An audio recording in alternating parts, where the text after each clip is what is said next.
उलट गति में आप तपासो, पड़े पिंड माही प्रकाश। अकल गति से आप मां कहे बलदेव करी जो तपास।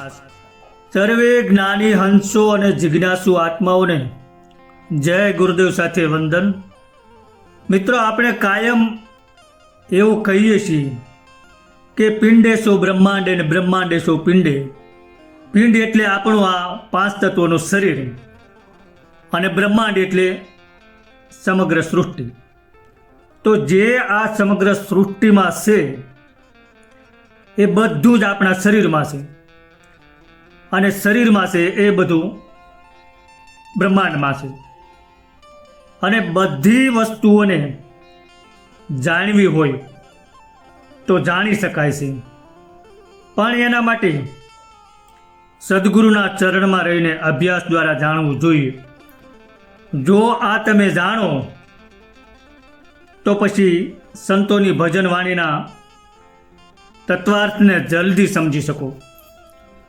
कारण के संतवाणी बधी मोटे भागे आपणा शरीर पर ज लखायेली होय छे, छतांय आपणने समजाती नथी। अने एनुं कारण आ ज छे के आपणे पिंड ब्रह्मांडने पूरेपूरुं जाणता नथी। अने पिंड ब्रह्मांडनुं बधुं ज्ञान कोईने पण रातोरात थई पण शकतुं नथी, पण धीमे धीमे अभ्यासे ए जाणी शकाय छे। एक साथे बधुं क्यारे कोईने समजाय नहीं, धीमे धीमे समजवुं जोईए। तो आजे मारे 2 बाबतो विषे वात करवी छे। एक तो आ देहनी 4 दिशाओ अने देहमां 14 लोक क्यां, एना विषे आज वात करवी छे। तो मित्रों, आम जोईए तो आ देह एक मिनी ब्रह्मांड ज छे। जेम ब्रह्मांड में पूर्व पश्चिम उत्तर दक्षिण एवी दिशाओ छे, एम आ पिंड में एटले के आ शरीर में संतोए दिशाओं पर निर्धारित करेली छे। तो आजे आपणे एनो टूंक में ख्याल मेळवीए के शरीर में आ 4 दिशा कई अने केवी रीते गणाय छे।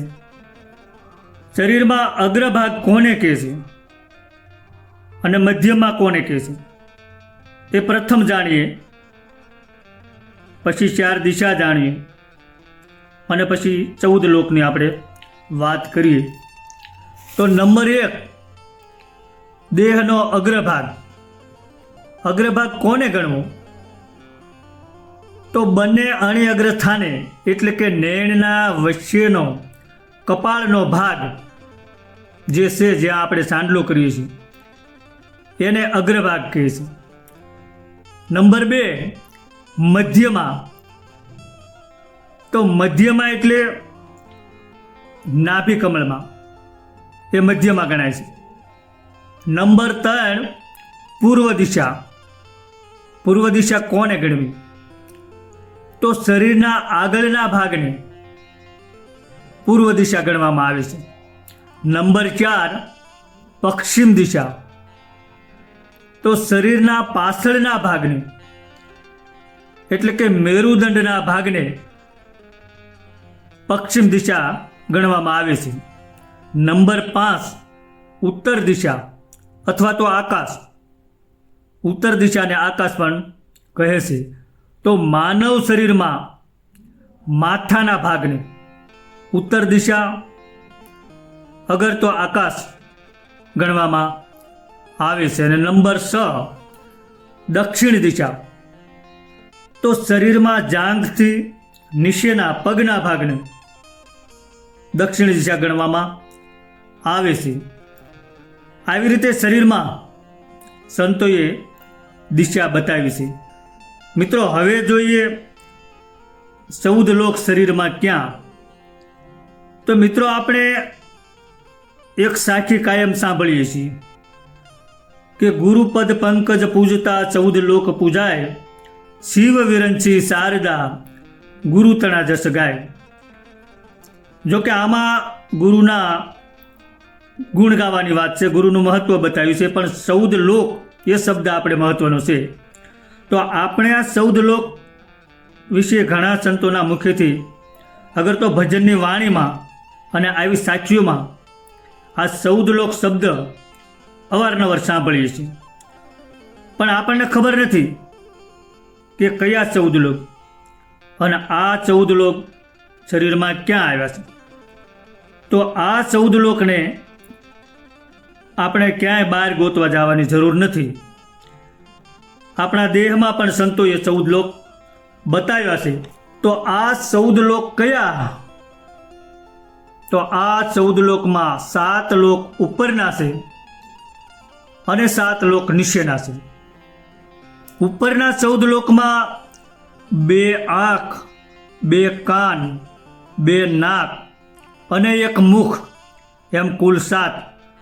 આ 7 લોક ઉપરના છે અને આને ઉર્ધ્વ ગતિના લોક કહેવાય છે.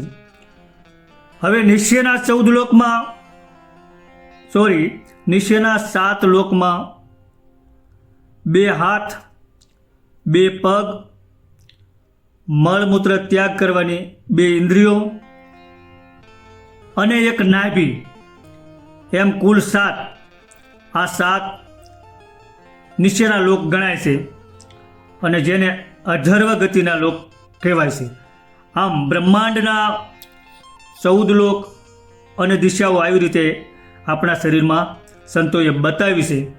અને આવા શબ્દોનો જો આપણને વધારે ખ્યાલ હોય તો સંતોની ભજનવાણી આપણને સરળતાથી સમજી શકાય છે અને શબ્દો પકડી અને એનો તત્વાર્થ પણ આપણે સમજી શકીએ. સદગુરુ ભગવાનની જય.